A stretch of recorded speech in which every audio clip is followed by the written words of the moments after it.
Vous êtes bien assuré? Parce que vous allez écouter une nouvelle histoire de social calling. C'est un risque calculé certes, mais je préfère vous avertir, il se pourrait bien que cet épisode vous transmette le virus de la solidarité.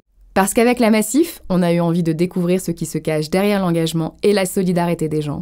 On a voulu écouter pour mieux comprendre et surtout mieux se protéger les uns les autres. Protéger notre présent pour construire un avenir plus juste et plus durable pour nous et les générations futures. C'est la raison d'être de Massif, ce groupe d'assurance mutualiste qui sponsorise sa saison 3 et qui nous permet de continuer à documenter le patrimoine historique du social calling. Et ça, on vous l'assure, c'est un sacré engagement.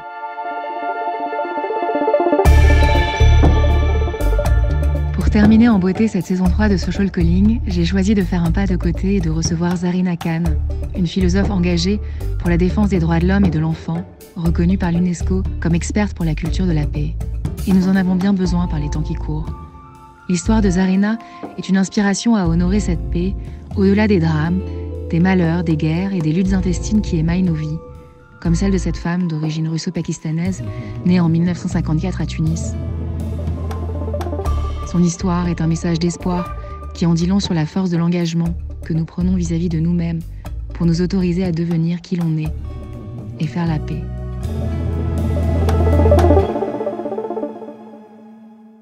L'engagement. Pourquoi est-ce qu'on s'engage en fait? Et pourquoi on devient ce qu'on est? Je crois que les événements de notre vie sont la clé et le moteur. Moi, mon premier moteur, il a été assez terrible. J'ai 3 ans. Mon père est indien devenu pakistanais au moment où il cofonde ce tout jeune pays, le pays le plus jeune du monde, qui est le Pakistan. Et il épouse ma mère, qui vient de l'autre bout du monde, qui était russe, née en Tunisie et qui s'est engagée pendant la guerre dans l'armée française.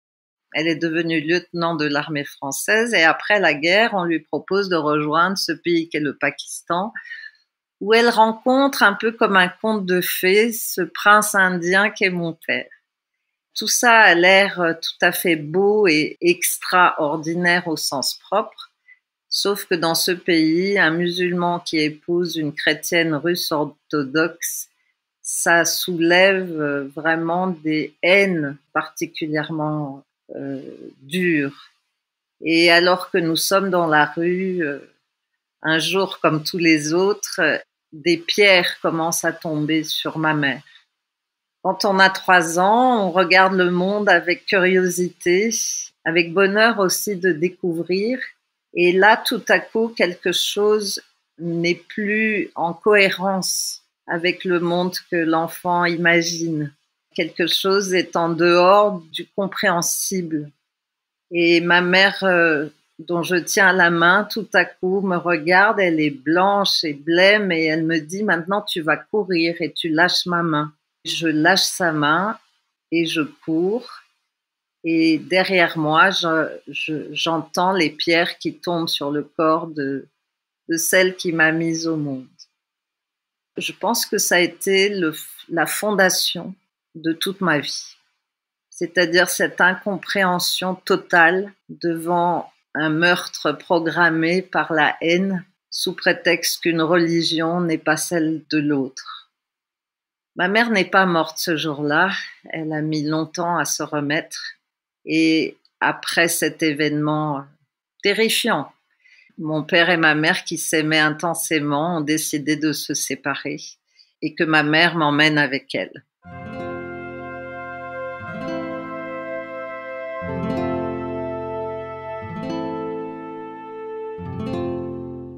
Je l'ai revue 33 ans après, alors que j'étais une femme.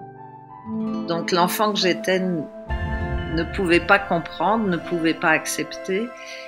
Et une seule chose m'a sauvé la vie, je pense, c'est la mission que je me suis donnée à ce moment-là, d'essayer d'éviter cela à d'autres. Donc je crois que l'engagement, il part toujours d'un fait personnel.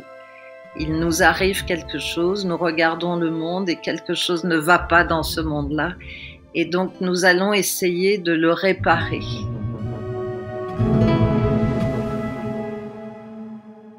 J'ai 67 ans et j'ai toujours cette grande espérance que je peux changer une partie du monde. Et que c'est pour ça que j'ai élaboré toute ma vie des outils pour pouvoir y arriver. Et ces outils, ils me sont arrivés peu de temps après, lorsque séparée, j'arrive à Tunis. J'ai mes grands-parents russes qui, eux, ont tout perdu pendant la révolution d'octobre, mais qui n'ont rien de nostalgique, qui s'adaptent, qui sont joyeux alors qu'ils n'ont rien, que nous sommes dans une grande misère. Ma grand-mère était cantatrice et pianiste et entre deux robes qu'elle cousait pour que nous puissions manger, elle chantait. Et je me suis dit, il y a là quelque chose qui permet de retrouver la joie et c'est l'art. À 4 ans, je ne chantais pas, mais j'apprenais l'alphabet français, l'alphabet d'une nouvelle langue, puisque ma langue maternelle n'était pas le français. Je parlais le russe et l'anglais avec mon père. Et j'apprenais cet alphabet comme si c'était une clé de beauté dans un monde qui m'avait trahi. Et que cette beauté-là, je devais absolument la cultiver. Et avant d'avoir toutes les lettres de l'alphabet dans ma petite besace intérieure, eh bien, j'ai écrit un poème avec les lettres que j'avais. Et donc, voilà, la beauté était arrivée dans ma vie. J'étais capable de la produire, j'étais capable de la créer. Et je me suis dit, mais c'est ça qui va sauver le monde. Et donc, j'ai proposé tout de suite à mes camarades de cette classe de maternelle à Tunis, je leur ai dit, il faut que vous me racontiez des histoires et après, on va les jouer pour d'autres. Et sans le savoir, j'étais en train d'inventer le théâtre parce que personne ne m'avait parlé du théâtre. Et je crois que là, c'est la deuxième grande étape de cet engagement. J'avais trouvé l'outil qui est de permettre de dire, ensuite de partager et d'en faire une œuvre. Et qu'une œuvre, elle nous permet de prendre de la distance par rapport à notre peine, à notre chagrin. Elle nous permet de devenir auteur, acteur, metteur en scène et pas seulement victime d'un monde que nous ne savons pas comprendre. Et là, c'était la jubilation. Ça a été le début de mon chemin de joie, puisque mes camarades aussi ont vécu, on a pleuré, et au-delà de nos larmes, on a eu une joie immense d'avoir partagé. Et je crois que depuis, je n'ai cessé de faire ce que j'ai commencé à faire à 4 ans. Et j'ai découvert que la fiction était le seul espace où on peut être vrai, où on peut dire sans être jugé, puisque c'est le personnage qui dit. Donc cette protection, je l'ai promenée avec moi en fait, à travers le monde. Et j'ai commencé bien sûr avec les enfants le plus en difficulté, parce qu'ils étaient comme moi j'avais été, dans le chagrin, dans la douleur, dans l'exil, dans l'incompréhension. Et puis petit à petit, je me suis dit que je faisais un peu de la discrimination, qu'il fallait que je voie aussi les enfants qui allaient bien. Et je me suis rendu compte que ces enfants qui vivaient dans des milieux aisés, ils avaient aussi de grandes douleurs, de grandes violences. Et qu'en fait, la douleur n'appartient pas à un camp plus qu'à un autre. Elle est universelle. Et que par conséquent, la joie, qui est son extrême contraire, est universelle aussi. Et chaque fois, j'ai avancé avec ces deux ailes, du chagrin et de la joie, pour envoler les autres avec moi, dans cet espace où rien ne peut plus nous atteindre, si ce n'est la beauté du partage.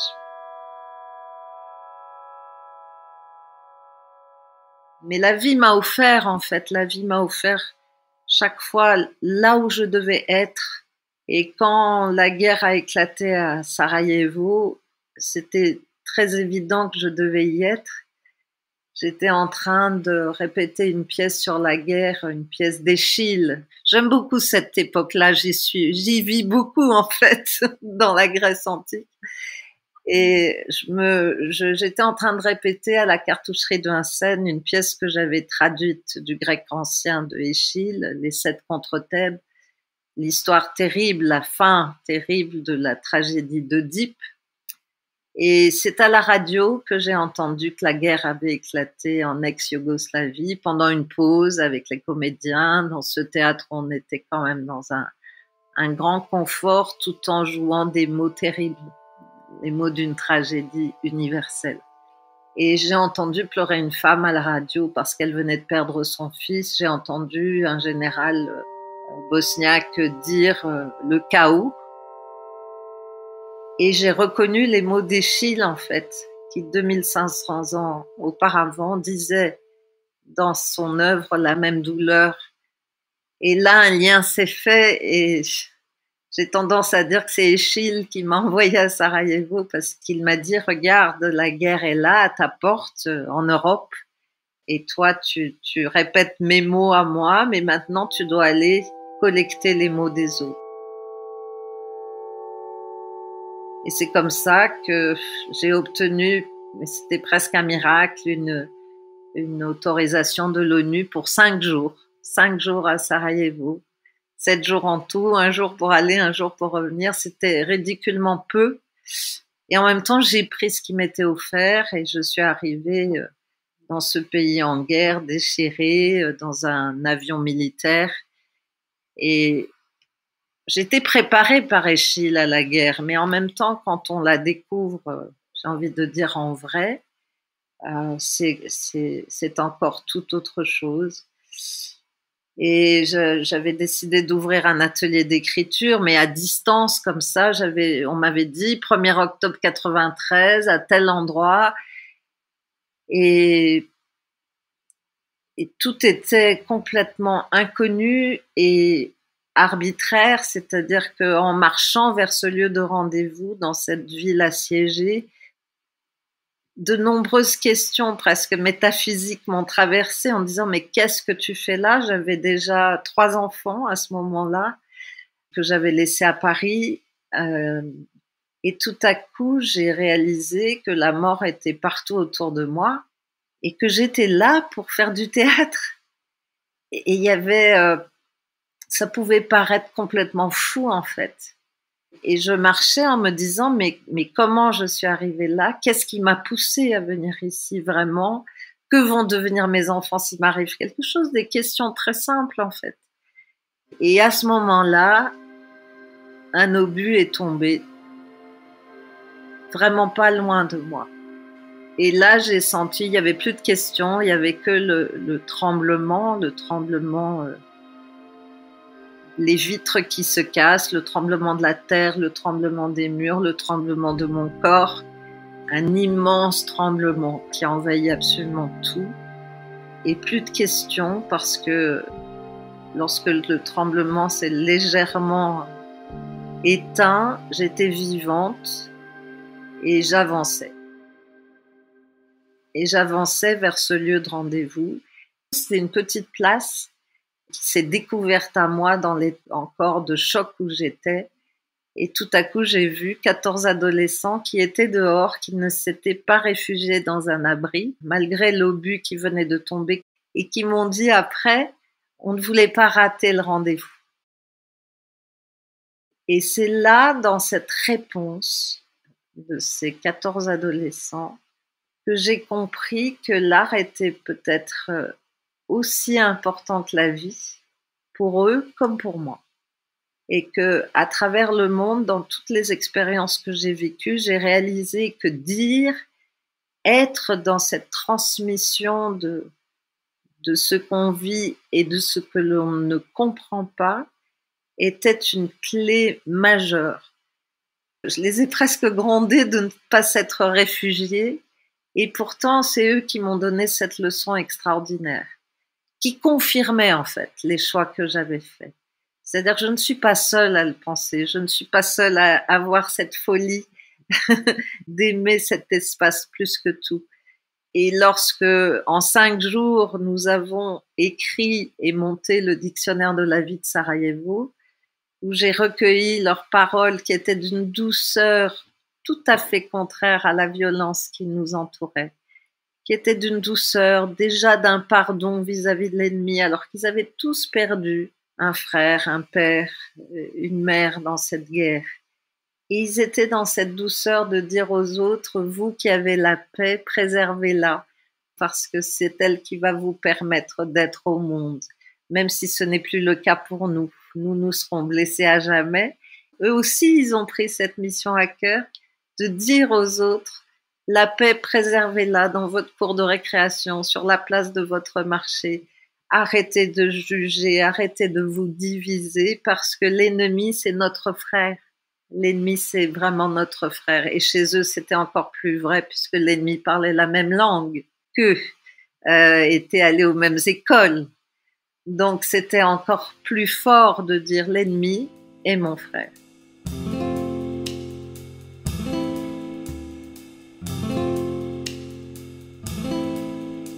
Alors, c'était très difficile cet atelier parce que j'avais préparé évidemment beaucoup de thèmes, sauf que quand vous êtes dans cette situation extrême, les thèmes sont dérisoires et que il me fallait tout à coup revenir vers moi, sentir ce qui se passait en moi à ce moment-là devant ces jeunes qui étaient dans une attente absolument énorme. C'est-à-dire, ils me regardaient, ils attendaient de moi une réparation. Et moi, j'étais là toute petite en face d'eux à me dire, mais qu'est-ce que je vais leur proposer là? Et en fait, je suis revenue tout au fond de moi et je me suis sentie extraterrestre. Cette terre où cette barbarie est possible ne peut pas être ma planète en fait. Je dois habiter ailleurs. Et tout à coup, je me suis entendue leur proposer une extraterrestre vient sur Terre pour comprendre et composer un dictionnaire de l'humain. Et manque de peau, elle atterrit pour la première fois à Sarajevo en guerre. Et elle vous rencontre. Et vous allez lui expliquer la vie, en fait. Et tout de suite, il y a une jeune fille qui a levé la main en disant « Moi, je veux être l'extraterrestre. » Et je lui ai dit « D'accord, pourquoi tu veux être l'extraterrestre ?» Elle m'a dit « Parce que moi, je n'ai pas de réponse, je n'ai que des questions. » Et c'était Alma. Alma, en latin, ça veut dire l'âme. Et c'est Alma qui a été l'extraterrestre du dictionnaire de la vie de Sarajevo. Et c'est ainsi qu'est née cette aventure absolument fabuleuse qui continue encore aujourd'hui. C'est-à-dire, depuis 93, elle n'a jamais cessé, puisque cet extraterrestre se rend chez les uns, chez les autres et continue. Et l'œuvre continue à s'écrire. Autant dans des banlieues de grandes villes françaises que dans les montagnes grecques, qu'à Beyrouth, où ils avaient beaucoup à dire aussi à cet extraterrestre, de notre vie étrange sur Terre qui se compose à la fois de grandeur et de cruauté, d'immense humanité et d'inhumanité, et que cet extraterrestre qui se perpétue engrange en fait davantage ce qui fait notre grandeur pour réparer l'inhumanité. Voilà, quand vous parlez d'engagement, je crois que on ne se dit jamais qu'on va s'engager. En tout cas, moi, je ne me le suis jamais dit. Eux non plus, mes acteurs de Sarajevo, mes auteurs de Sarajevo, ils n'ont jamais pensé à cela. C'est-à-dire, on est engagé de fait.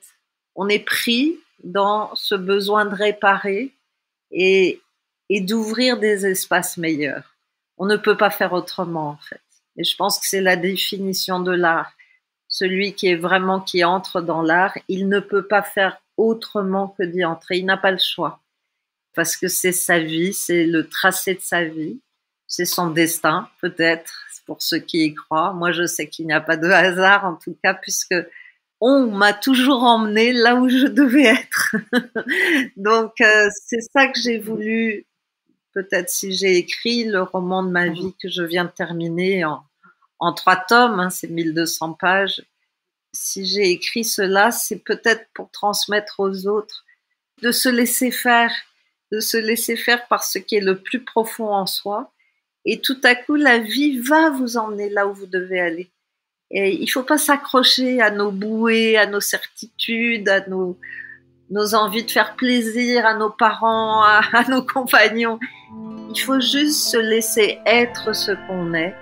Et à ce moment-là, la vie vous amène exactement là où vous saurez faire ce que vous avez à faire, où vous saurez créer ce que vous avez à créer.